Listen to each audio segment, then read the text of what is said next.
I assume we're on and everybody sees us. I see you, a lot of great-looking faces. Am I correct? Everybody's on, right?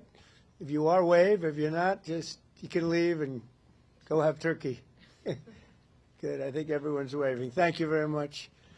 And I'm honored to speak with so many incredible members of the U.S. military and to wish all of you a very happy Thanksgiving.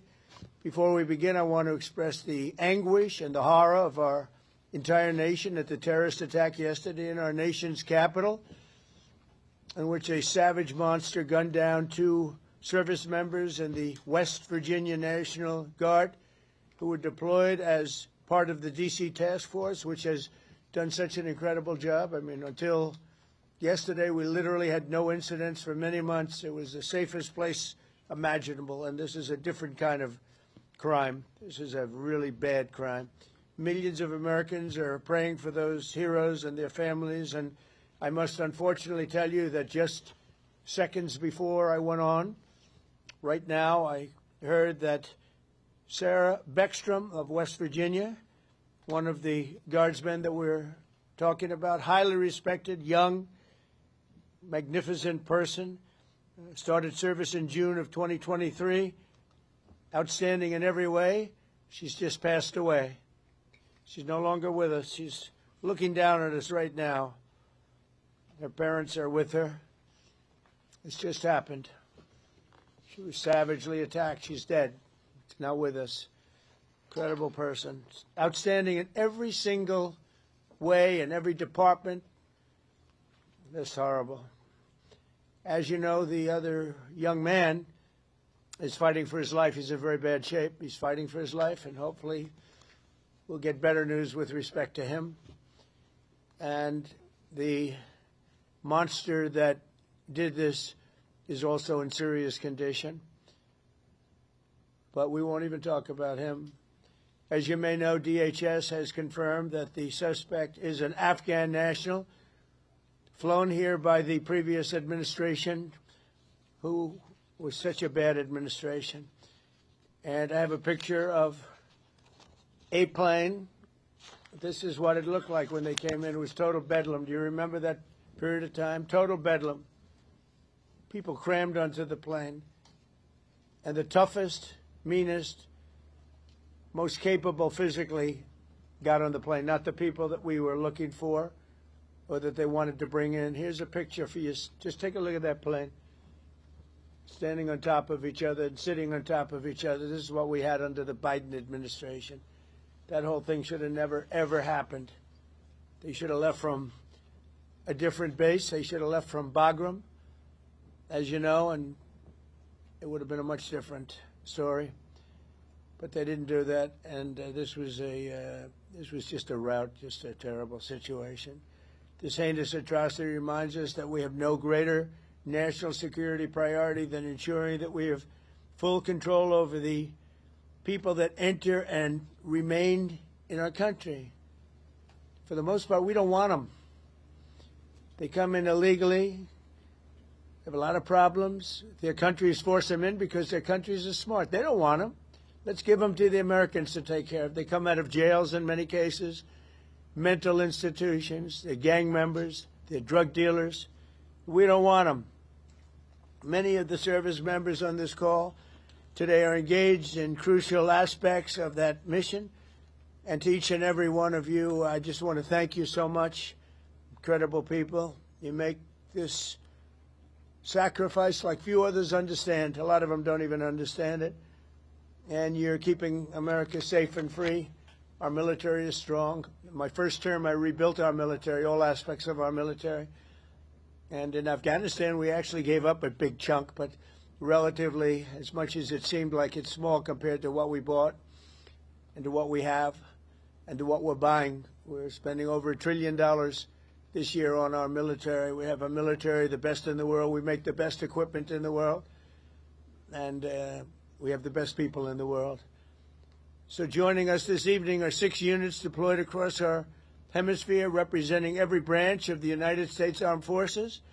First, I want to thank the members of Army's legendary 101st Airborne Division. You know, I've heard about that since I was a little boy. the Screaming Eagles, calling in from Fort Huachuca, Arizona, and you're led by Major General David Gardner, a real tough cookie and great general. I appreciate it, General Gardner.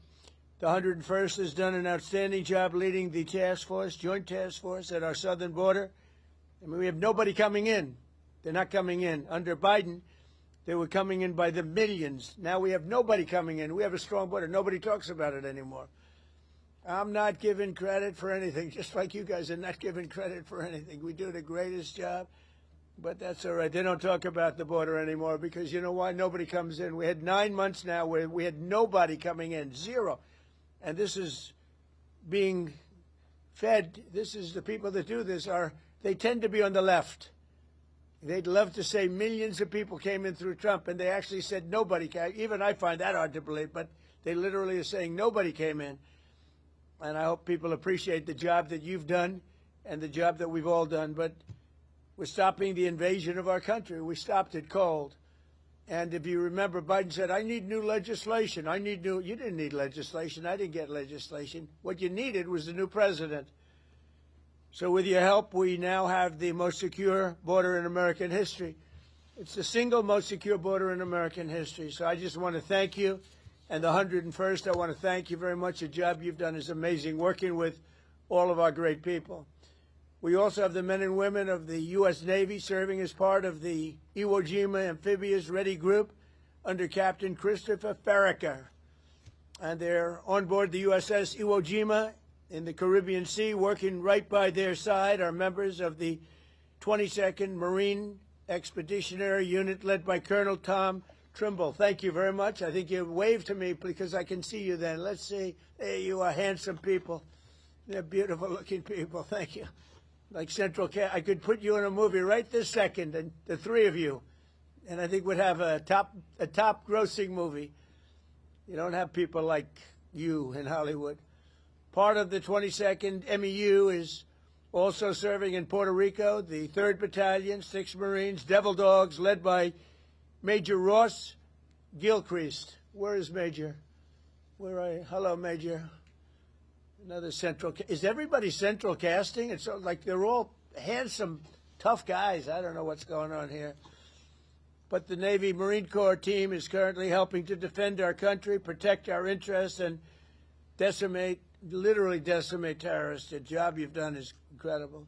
I also want to thank you for your amazing work to quickly deliver life-saving aid to Jamaica in the aftermath of the recent hurricane, which was devastating. Thank you very much. Appreciate it, Major and everybody. Appreciate it. Next up are the airmen serving with one of the most feared bomber forces in the world, the U.S. Air Force's 7th Bomb Wing at Dyess Air Force Base in Texas under the auspices and leadership of Colonel Seth Spanier. Colonel, where are you, Colonel? Colonel, let's see here. You're right there. Thank you, Colonel. All of you are backbone of America, and you really are the backbone of America's air power. And in recent weeks, you've been working to deter Venezuelan drug traffickers, of which there are many. Of course, there aren't too many coming in by sea anymore, if you probably noticed that. From sending their poisons into the United States, where they kill hundreds of thousands of people a year. But we're going to take care of that situation. We're already doing a lot. We've almost stopped. It's about 85% stopped by sea. You probably noticed that.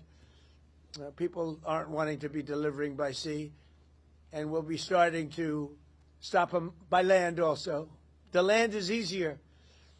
But that's going to start very soon. We warn them. Stop sending poison to our country.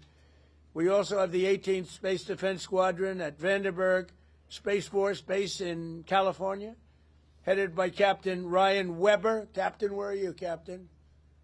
Thank you very much, Captain. Great job. Every day you maintain American dominance on the high frontier. You're the guardians of one of the most important domains we have to protect, and you make us very, very proud of the job you do, Captain. Thank you. Finally, we have the great men of the Coast Guard, and I have to tell you, there are a lot of women in the Coast Guard now, too, and we're happy about that. United States Coast Guard aboard the Coast Guard cutter Forrest Rednar with Lieutenant Commander Alexis Wild. Alexis, where are you? Hi, Alexis. Alexis Wild at the helm. And I'm told that just last month, the Forest Rednor intercepted a boat with lots and lots of illegal aliens off the coast of California. It was loaded, and then turned them over to the Customs and Border Patrol, and they did it so professionally. The people were very, very impressed with the job you did, Commander, so thank you very much. It was a great job. And thank you for defending our maritime borders with skill and with pride, and the job you do. Amazing. So I want to thank all of you again for your amazing service to our country. God bless our warriors. God bless our heroes from West Virginia National Guard. What a group. I love West Virginia. And I want to wish everybody a very happy Thanksgiving. We have a country that we can be very proud of. I was with the King of Saudi Arabia, and he said, you know, sir, last year you had a country that was a dead country. We thought it was dead. And now you have the hottest country anywhere in the world, and it's true. And we're going to be having close to $20 trillion invested. That's record-setting by 10 times. Nobody's ever had anything like it. We're building plants. We're building factories, auto factories, AI plants, the whole thing with artificial intelligence. I don't know the word. I've never liked the word artificial. I don't know what artificials are. I think they ought to change the name. I've always said that's a lousy name to have, artificial anything, but it's a big business. And we're building more. We're leading China by a lot. We're leading everybody by a lot. We make the best military equipment in the world, and they're ordering it at numbers that nobody's ever seen before. But we're doing better than we've ever done before. We have the stock markets just hit, for the 48th time, an all-time high during the 9 months that I've been here, a little more than 9 months now.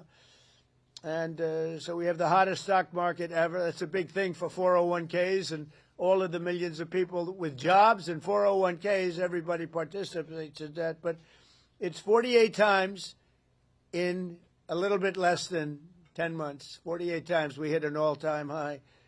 And I think we're going to continue, because when these factories that we're building from all over the world, they're coming because of tariffs. I think because of November 5th, the election result, but because of tariffs. And we're taking in hundreds of billions of dollars like we've never done before. And some of that's going to go back in the form of a sort of dividend to our people, but much of it's going to go toward reducing debt. And what it really goes for, and even better than the money we're taking in, is the fact that nobody's attacking our companies and taking them out, stealing them like they've been for many years. Because if they do that, they have to pay a tariff as they make products and sell them into our country. So we made deals with Japan, we made deals with South Korea, we made deals with the European Union, where they pay us hundreds of billions of dollars, and they participate. They're now building plants. Honda is building plants, and they're all, every car company from all over the world virtually is building plants now in the United States because they don't want to pay the tariffs.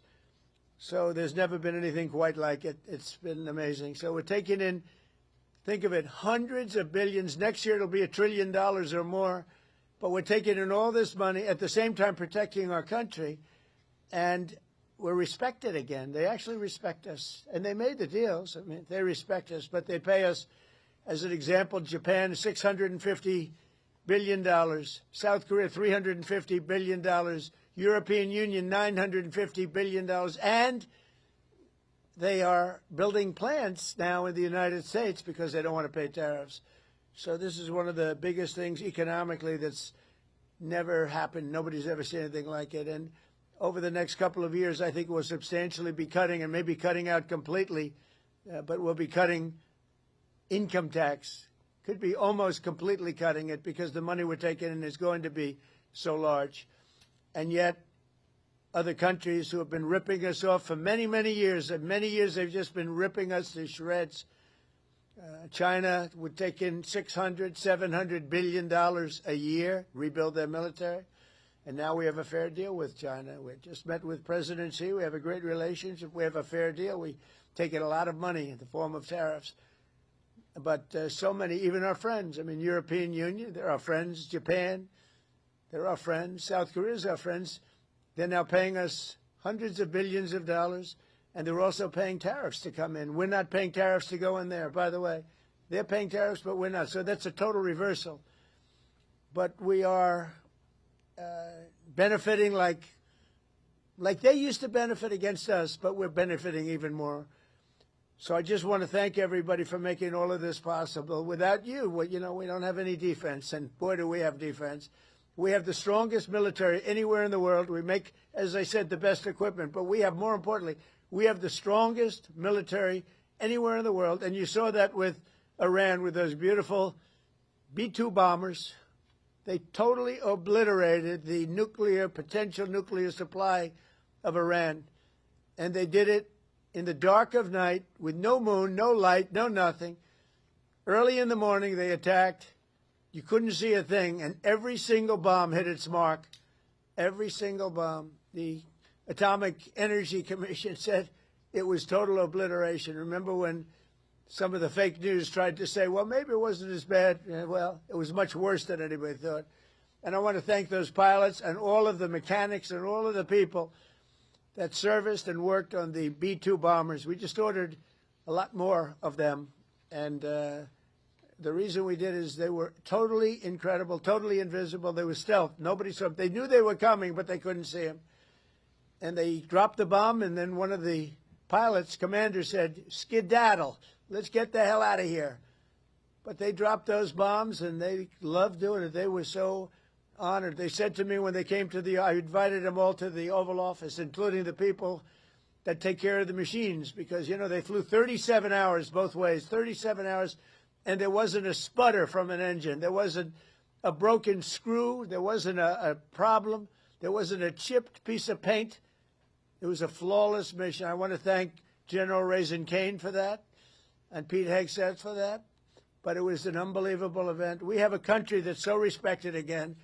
But when the pilots came to see me, and I gave them a medal, all of them, there were a lot of handsome people. They looked like Tom Cruise, actually. It was very good casting. But I like Tom Cruise, the last of our movie stars, probably. But although we're honoring Sylvester Stallone a little while at the Kennedy Center, so I'm going to put him in that same category.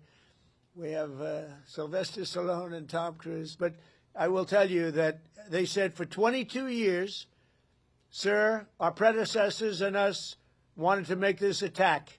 22 years they wanted to make this attack. And they practiced it 3 times a year for 22 years, and no president gave them the approval to do it until you came along, sir. We want to thank you. I said, did you really enjoy it? They said, sir, we loved it. We loved it. And these are brave men. These are from a different place than some of the people I know who aren't courageous. We have a lot of people that aren't courageous. These people were amazing in the job they did. So with that, I'm going to ask Lieutenant Colonel Charlie Rockwood, who's a highly respected young man, to speak to you. And if you have any questions, I'll answer them. Unlike Biden, he didn't take questions. But I take all the questions you want. You can ask me any damn question you want. And then we go and have a great Thanksgiving, because I don't know about you. You probably had your dinner already, but I didn't. And I know exactly what I'm going to have. Turkey. Okay? I believe it's turkey. So, Lieutenant Colonel, if you would, you take over. Go ahead. Yes, sir. We're going to pass it over to Major General David Gardner from the United States Army. Happy Thanksgiving, President Trump. This is Major General Dave Gardner, the commander of the 101st Airborne Division and your Joint Task Force Southern Border. That's right. I appreciate you saying I was tough. Everyone cheered. I assume that means they agreed with you. We are headquartered in Arizona. The service members with me today represent over 10,000 deployed along the 2,000 miles of our border from San Diego to the Gulf of America. We support Customs and Border Protection, U.S. Border Patrol, and as you said, Mr. President, illegal aliens entering our country is at a historic low thanks to our collective efforts. Right. On the screen behind me, you may be able to see some of the images of us patrolling, reinforcing the border wall, and we're doing that 24 hours a day, 7 days a week, including today, Thanksgiving. Our soldiers, Marines, sailors, airmen, guardians, and Coast Guardsmen were able to have fantastic Thanksgiving meals and engage in traditional football games against each other. We're doing well. We all appreciate you taking some time from your family to speak with us today, and thank you for your support, Mr. President, and happy Thanksgiving. Well, David, thank you very much. And one thing you said in the question or statement, probably I like a statement even better than a question, but I like that because you appreciate what we're all doing together. We're partners. But you said the Gulf of America. And there's a thing that for actually 350 years, 100 years older than us, Mexico, it was called Gulf of Mexico. And I would say to myself, why are we calling it Gulf of Mexico when we have 92% of the frontage and they have, I'm a real estate person at heart, and they have 8%. And I made that change, and it was amazing. It took literally a matter of hours, and it was done. And nobody even, very rarely did they complain. We beat AP, Associated Press, very badly in a lawsuit. You know, they tried to get it stopped because they're not good Americans. I mean, who would want that stopped? But we beat them, as you saw, we beat them very badly in a lawsuit. But other than that, I mean, we had no complaints, and everybody's happy with it except Mexico. I wouldn't say they're thrilled, but they'll get over it. But we now have the Gulf of America, David, the Gulf of, isn't that great? And I'm very proud of it every time I see it. And now it's spoken of routinely. I saw it before. There was some event taking place down by Louisiana, and they said, we're here at the Gulf of America. And they're just talking about it like routinely now. They're not saying like Gulf of America and smiling. It's just routine. It's called now the Gulf of America. So I'm actually very glad you brought it up. That's another one of our many achievements. So thank you very much. Appreciate it. Yes, sir. Thank you, Mr. President. Great job. Please. Sir, before we go on, do you have any questions for the president? Yes, Mr. President, this is Sergeant Major Anderson. I do have one question, sir. Yes, sir. If you were to place a wager between the Army and Navy football game, who would you put your money on, sir? You know, David, I think you should dock him. That's a terrible question. That's how he'll get me in so much trouble. But I'll tell you what I will do. I'll be going, you know, you have one of those teams is having a spectacular year, and one of them, they're both doing well. But I'll be at the game, and I'm going to let you know right after the game who's going to win. It's going to be a good game, and you're going to be watching it. I'd love it. That's a place where we get a lot of cheers when we go in. You know, we won the military vote in the largest number ever gotten by a president, by far, despite the lies that they said about me. You know, they make up stories of lies. They're disgusting people. But we won the military by the biggest vote in the history of our election. So I like the military, but I like the Navy, and I like the Army a lot. And I'm going to be at the game, and I don't know if you're going to be there. You're pretty far away, but we'll be thinking about you. And I'll be thinking about that wise guy question you just asked me. Thank you very much. Thank you. All right, sir. With that, we're going to go over to Major Ross Gilchrist from the United States Marine Corps. Good evening, Mr. President. The Marines and sailors in this room from Battalion Landing Team 3-6 are ready, capable, and lethal to support readiness and lethality in support of Operation Southern Spear. We're here in Camp Santiago, Puerto Rico, conducting sustainment training, and recently we conducted a mobile training team employing first-person view attack drones, conducting 2 day strikes and the first ever 3 night strikes in the history of the Department of War. This represents a milestone in our combat lethality, increasing the capability of the Marine Corps and the Joint Service. Soon, we're going to prepare to support counter-narcotics operations in the ground, maritime, and air domains, and respond to crisis and contingency operations to provide you options, Mr. President, in support of national security objectives to protect our homeland. Marines and sailors of BLT 3-6, the Hellhounds, are ready. We're the first to fight and at the tip of the spear as an expeditionary force in readiness. Thank you for your support, Mr. President. Semper Fidelis. Happy Thanksgiving. Well, thank you, Ross, and you people are just amazing. You do a fantastic. I knew every move and every single thing you said. I know exactly what you did and who did it, and I want to just thank you. You were amazing. And Border Patrol and all of the people here, you know, Border Patrol, every single one of them. These are great people. ICE. You know, ICE gets not the credit they deserve. They are unbelievable, tough, smart, and they're unbelievable patriots. So, Ross, thank you very much. You really have done a great job. We appreciate it. We love working with you. Thank you. Thank you, Mr. Before we President. go over to the Navy, do you have any questions for the president? Anybody have any Good, questions? good afternoon, sir. The only proper response to the colonel from Fort Huachuca is "Go Navy, beat Army." Okay, I got to remember that. Thank you very much. They're going to have a great Sure. game. Thank you very much. All right, sir. With Yes, that, sir. we're going to move over to Captain Chris Farraker from the United States Navy. Okay. Yes, sir. Sir, on board here, Iwo Jima, proud commander of the U.S. Iwo Jima Amphibious Readiness Group, along with the 22nd New Expeditionary. You already met my one brother from Central Casting, Colonel Tom Trimble, and my other brother is Colonel Rick Shooter Haley.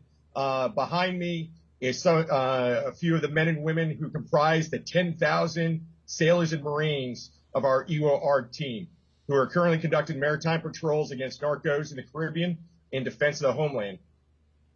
Yes, sir. As you know, that we have also, besides the missions that you know about, sir, we also reinforced the embassy in Haiti. We're getting engaged on a routine basis, both receiving fire from some of those gang members and returning fire, defending that embassy. We've also opened up operations down here in the south, conducting expeditionary advanced base operations at Roosevelt Roads, where Major Ross Gilcrease and the team are currently training. We've also done, as you mentioned, Mr. President, humanitarian support to Jamaica. We're proud to be part of this Navy Marine Corps team and be part of the defense of the homeland, sir. Thank you.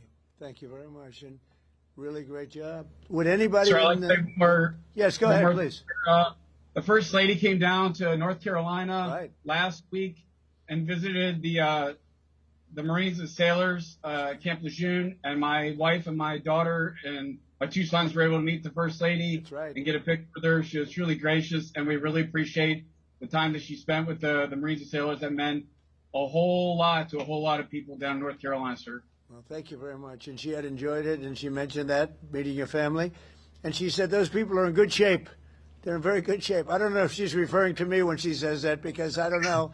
That could be a little slight.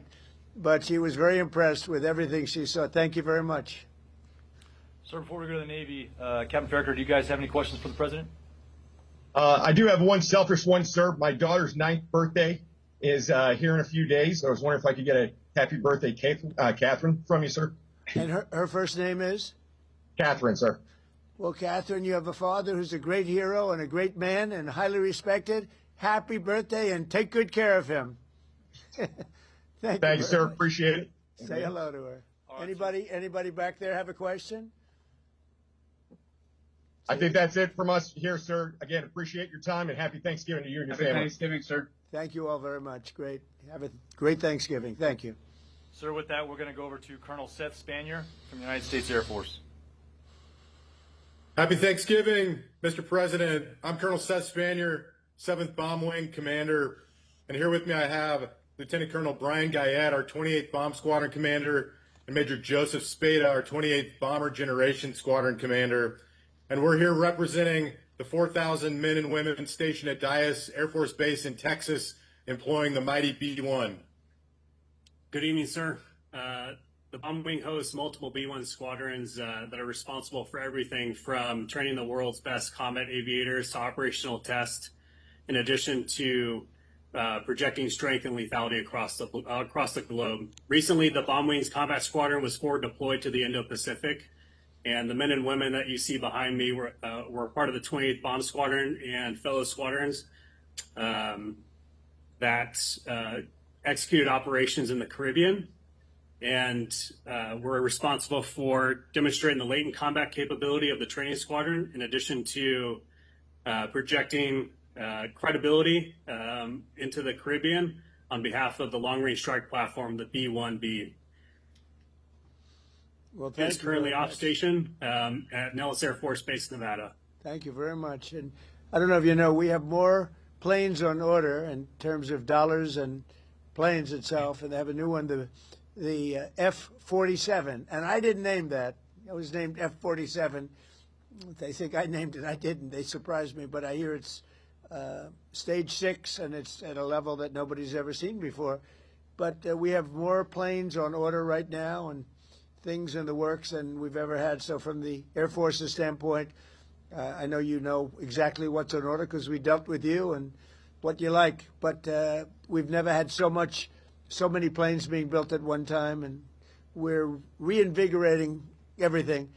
I know the F-35 has been very good, and we're working on some maintenance issues to get some of them back sooner, as you know, because some of them are out, and rather than having them sit there, we're getting them fixed. Should have happened a long time ago. But we've never been in the position where we've ordered so many, and I think the Air Force has to be very happy about that. Yes, sir, absolutely. Good, thank you. And if you have any questions, please go ahead from your group. Good evening, Mr. President, and happy Thanksgiving. I'm Senior Airman Laurent. I'm an intel analyst at the 28th Bomb Squadron. My question for you today is, what is the most memorable obstacle or hardship that you've encountered in your life, and how did this shape you to be the leader you are today? Wow, that's an interesting question. But I'll tell you, in terms of obstacles, would be the weaponization of government by the previous administration. That was probably the biggest obstacle. I won by a lot. I ran a second time, I won by a lot. And I ran a third time, and it was too big to rig. But the biggest was that. They went after a lot of great Americans. I was one of them. And I would say weaponization by my opponent was a disgrace to our nation. And I would say it was the most difficult time. And we won. And now I'm, today I'm in Florida, but generally I'm in the White House, I'm in the Oval Office. So I look around and say, oh, well, couldn't have been that bad, but it was. It was a disgrace to our nation. And it should never be allowed to happen again. And it's being looked at very strongly. But it's a very interesting question. I don't know that anybody's ever asked me the question that way. But if you did, I would say it was the weaponization and illegal weaponization that they used where our government attacked the president and the former president of the United States of America. And I was fighting for you, not just for myself. I was fighting for you. I was fighting for everyone that I'm looking, all of those incredible patriots that I'm looking at, but the millions of people that are listening right now and the hundreds of millions of people in our country. And we fought and we won, but they're bad people. So thank you. That's a great question. Thank you very much. Thank you, sir. Sir, with that, Sir, one last one. If you could throw Yes. up CHOP, it's our to the Mohawks. That's our squadron motto, CHOP. Oh, good. I love it. Chop. See, we're not allowed to do that anymore. We're not allowed. You're not allowed to use the word Indian anymore. The only one that wants you to are the Indians, all right? I don't think you should ever change. I will never tell you to change, all right? It's great. And they're very proud of it, too, by the way. Thank you all very much. Thank you. sir, we're going to turn it over to Captain Ryan Weber from the Space Force. Okay. Good evening, Mr. President. My name is Captain Ryan Weber, and I'm the commander of the 18th Space Defense Combat Squadron. Today with me, I have Delta Crew. They're working the holiday swing shift right now, which is led by Lieutenant Cunningham and Sergeant Jackson. We also have 5 orbital analysts with us today. Our mission here at the 18th is space domain awareness, tracking everything to, in, and from space, whether that's a launch, satellite reentry, or maintaining the catalog of 48,000 objects in space. It's been a historical year for 2025. We've had over 273 space launches to this year, 174 of those being from the U.S. And we're just grateful for our newly operationally accepted system to lead the way for the world in space domain awareness. Well, I know all about it because that was my baby, Space Force. So I can't say I have any favorites because I don't want to do that. But I'll tell you, I have a real love for Space Force. And as you know, I did that. We put some very good people in because we were losing to China and Russia substantially. And now we're leading China and Russia substantially. And as you know, Biden came in, he wanted to terminate Space Force. He thought it was funny. He thought it was so funny. The military didn't think it was funny. And he was met with a great force. And the force said, you're not doing you're not doing this. But I think it's going to go down as one of our most important, it's as technology goes. The things we're doing now in space are unbelievable. And I think it'll be one of the truly great things that this administration did. I did it in my last term. But we really had great people there. And we're dominating space now. We're dominating it. We were losing it to both China and Russia at the time. We had no Space Force. And so we created this incredible group of people. They came together and they created something very special. and I'm very proud of all of you for being involved. It's going to be one of the most important things I think that I've ever done. Thank you. Ryan, before we move on to the Coast Guard, does anybody from your team have a question for the President? The one question I would have, sir, is what do you see for the future for the Space Force? How do you expect it to grow as we build out as a branch? I just think it's unlimited. I think it's, in terms of technology, in terms of, the others have been here for a long time. And Air Force has been, and I could have left it in the Air Force, but I really thought it should have its own identity. And it works closely with the Air Force. But you wouldn't have had your own identity, and I don't think it was working doing it that way. So we created, because of the importance, we created Space Force. And I think it's got unlimited growth potential, and maybe at a faster level than others because they have been here. They've seeded and they're doing great. But you're a seedling. You're just at the beginning of your powers. It's going to be unlimited future. Really, I feel that. And I think you agree with that. But it's going to be unlimited future. And thank you all for being involved. Very proud of you. Thank you. Thank you, sir. On behalf of the 18th, thank you for your support and happy Thanksgiving. Well, you have my support totally. And you too. Happy Thanksgiving. Thank you very much. So to round it out, we're going to go over to Lieutenant Commander Alex Wild, United States Coast Guard. Good evening, Mr. President. Lieutenant Commander Alex Wild, Commanding Officer of Coast Guard Cutter Force Red Hour. We're currently patrolling the southwest border off of the coast of California in support of Operation Border Trident to protect the maritime boundary. With a crew of 25, our fast response cutter has contributed to mission success in securing the border, as you mentioned. Last month alone, we had 3 at-sea interdictions and apprehended 45 illegal aliens. I'd like to recognize, to my right, the boarding team and pursuit team from our most recent interdiction. To my right, Lieutenant Junior Grade Fuller, Bosun Mate First Class Garcia Cosby, Electrician's Mate First Class Areza, Bosun's Mate Third Class Gerhards, and Machinery Technician Second Class Simano. We've had a real nice day, as you said. It's been pretty quiet on the water, to be honest. Our 2 culinary specialists gave us a real treat today for Thanksgiving by smoking 2 turkeys. And this evening we'll be trying to have some trivia here on the mess deck. We're truly grateful for this opportunity to speak with you today. Thank you very much. Thank you. I've loved the Coast Guard for a long time, and more than anything else, all the lives you saved in Texas and various places, all of these places that got hit by the hurricanes and all of the different, the storms, the big water storms, as they call them, but mostly hurricanes. The jobs you do, the way you go into those seas, I wouldn't want to do it. You want to do it, but I wouldn't want to do it. And I just want to thank you for that.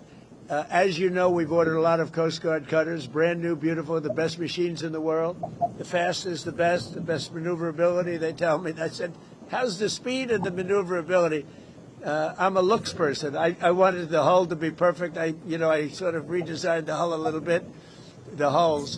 But we ordered a lot, and we're ordering icebreakers, too, that you're going to be in charge of. We have 11 of them being built right now. We had none. We only have 1 in the whole country. Russia has 48, and we have 1. And that's just ridiculous. So we're doing them in conjunction with Finland and some other people. And they make the big, they're known as the people that do, I guess, 90% of the icebreakers, so they have a great expertise. But we're doing them also as a joint venture where they're going to be built in this country, and they've already started. So we've ordered 11. You were going to build 1, and the 1 was going to cost almost as much as the 11.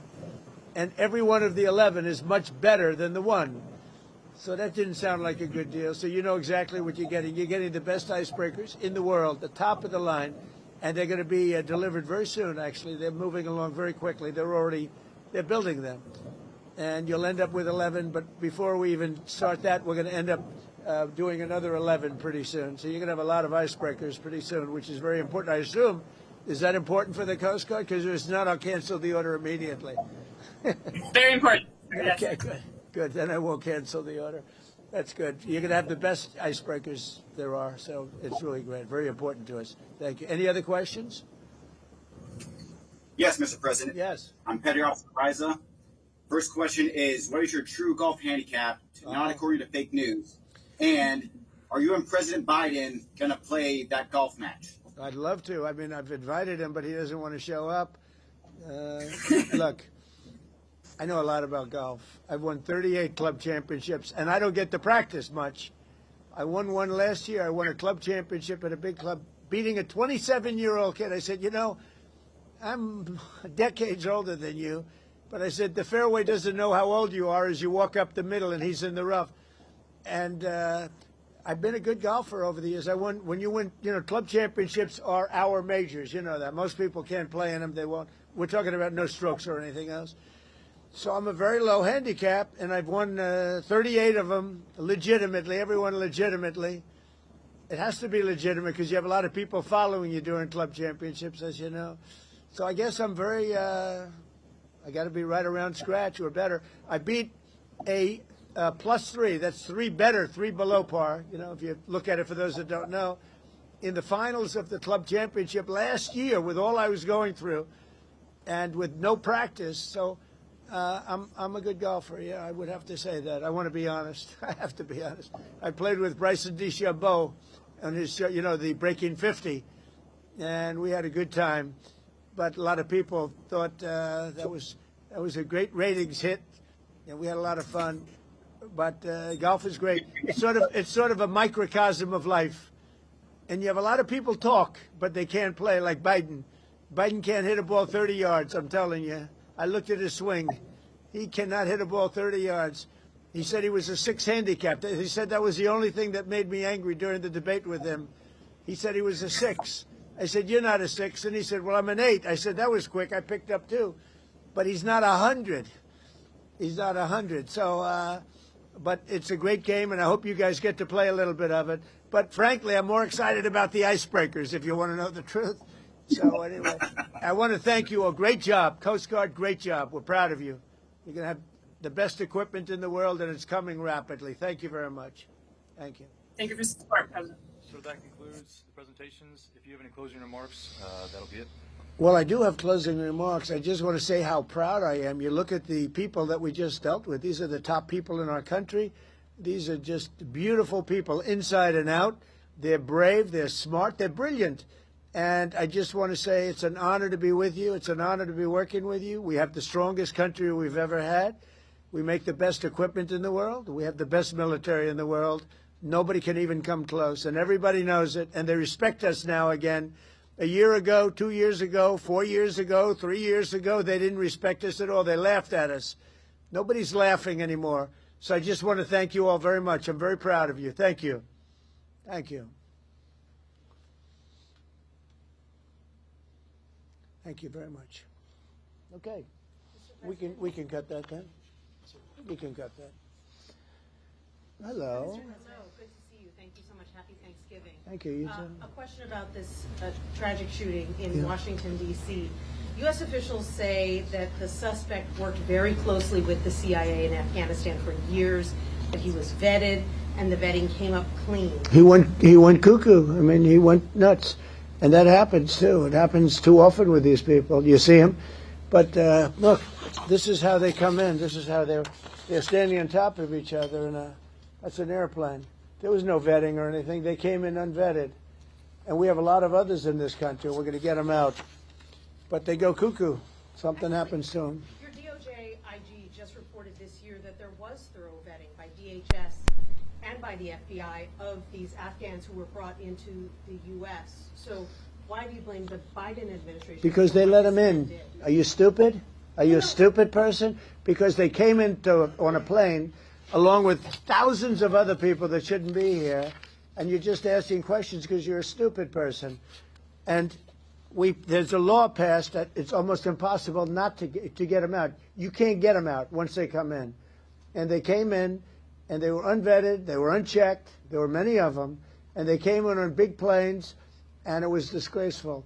And if you look, you'll see there was a law passed. It makes it almost impossible not to let them in, not to certify them, so to speak, once they come in. And they came in, and they shouldn't have come in, and frankly, the whole thing was a mess. The whole Afghanistan situation was a mess. It should have never taken place. if we're going to go out, and we would have gone out because I had everybody ready to go, we were going to go out with strength and dignity and precision, and we would have left from Bagram, and we would have kept Bagram, by the way, because of its very close relationship to China and where they make their missiles. But when you let the people come in by the thousands and thousands and thousands, they made a terrible mistake. But they were incompetent. Yeah. Yeah, Mr. President, thank you for having us here tonight. Have you spoken with Sarah and Andrew's family? We have a call in a little while, actually, right after this. Do you plan to? Well, the family is devastated, as you can imagine. But we have spoken. I mean, my people have spoken with the family. We'll be speaking tonight, tomorrow. You have to give them a little. They just found out about their daughter. You know, you can't just call 2 seconds later. Yeah, of course. It's a very, very tough situation. Obviously. She was so outstanding. I mean, I just heard outstanding in every single way. It's in the early stages, obviously, but do you plan to attend Sarah's funeral? I haven't thought about it yet, but it certainly is something I could conceive of. I love West Virginia. You know, I won West Virginia by one of the biggest margins of any president anywhere. And it's, you know, these are great people. I love the people of West Virginia. I love the people of our country. But I haven't given it any thought, but it sounds like something I could do, yeah. It's very raw. Yeah, of course. The suspect does have a wife and 5 children who live in Washington. Do you plan to deport them? The suspect has? The suspect? Well, we're looking at that right now. We're looking at the whole situation with family. It's a tragic situation. Yeah, Jeff? Mr. President, are there any changes you want to make to improve safety for National Guardsmen who are being sent into these cities? No, just I want to have more. As you know, we're sending 500 more. We had very little crime in Washington now for, you know, many months. Record-setting low crime, and this happened. And I don't know how you put this on the scale of that. This is sort of different. This is a terrorism threat, and this was done because they're so effective. If they weren't effective, you probably wouldn't have had this done. But this was done because the National Guard has been so effective. You know, you went from having a tremendous amount of crime and death, killing, everything else, to having none. And this happened, I assume, because it was so effective. And maybe this man was upset because he couldn't practice crime. Who knows what his motivation was? But what he did was horrible. And you've made changes for Afghanis' ability to apply for asylum. Do you blame all Afghans for this one man's mistake? No, but we've had a lot of problems with Afghans because they had a lot of them coming in on these planes. Again, I show you this picture. We had a lot of them coming in on these planes that are, look at them. There was no check-in. They just poured into the plane. And many of these people are criminals. Many of these people are people that shouldn't be here. And many of them have been gotten out. I mean, we've gotten out a lot of the people that, you know, we've taken a lot of them out of here. But they came in, legally, right? Yeah, I know, the old story. Many are wonderful, yeah, I'm sure. I said many are here legally, though. What should they think in terms of their prospects? Well, they can't be happy, okay? They can't be happy. Because what's taking place between that, if you look at Somalia, they're taking over Minnesota, and we got a lot of problems with the gangs, with all of the things taking place in Minnesota. We have an incompetent governor, we have a dope governor. They can't be happy about what's going on. And if you talk about the Afghans, you know, there's a problem because so many Bedouins came in on the planes. They just walked in. Whoever the strongest people were physically in a way, but whoever the strongest, they got on the planes. There was no check-in. They just swamped the planes. They took off. We had no idea who they were. Yeah, do you want to ask a question behind? Me? Hi, sir. Happy Sure. Thanksgiving. Hi. What do the Somalians have to do with this Afghan guy who shot the national? Nothing, but Somalians have caused a lot of trouble. They're ripping us off for a lot of money. There's a tremendous amount of money going back to Somalia. What the hell are we paying money to Somalia for? But they're ripping off our country at a level that few people have been able to see before. That's about the only thing. You talk about competence. We have Ilhan Omar, who does nothing but complain about our country and our Constitution. And she comes from a country with practically no country. It's devastated, it's crime-ridden, it's a mess, it's a disgrace. And we took their people at a tremendous... We're not taking their people anymore. We're not taking their people, and we're getting a lot of their people out because they're nothing but trouble. Okay, thank you very much, everybody. Go ahead. I have a question about this asylum claim that is being floated. Of course, you just detailed that this suspect was flown in under the Biden administration. Yeah. But was he granted asylum under your administration? When it comes to asylum, when they're flown in, it's very hard to get them out. No matter how you want to do it, it's very hard to get them out. But we're going to be getting them all out now. Thank you very much. Thank you. Mr. President. Thank you, sir. Here, take that picture if you want it, press. Mr. President, what are you most thankful for this Thanksgiving? The fact that America's great again. We've made America great again. America was a dead country. We've made America great again. Here you go. Got it? Thank you, Mr. President. Happy Thanksgiving. If you like this video, then like, share and subscribe to ET Now World.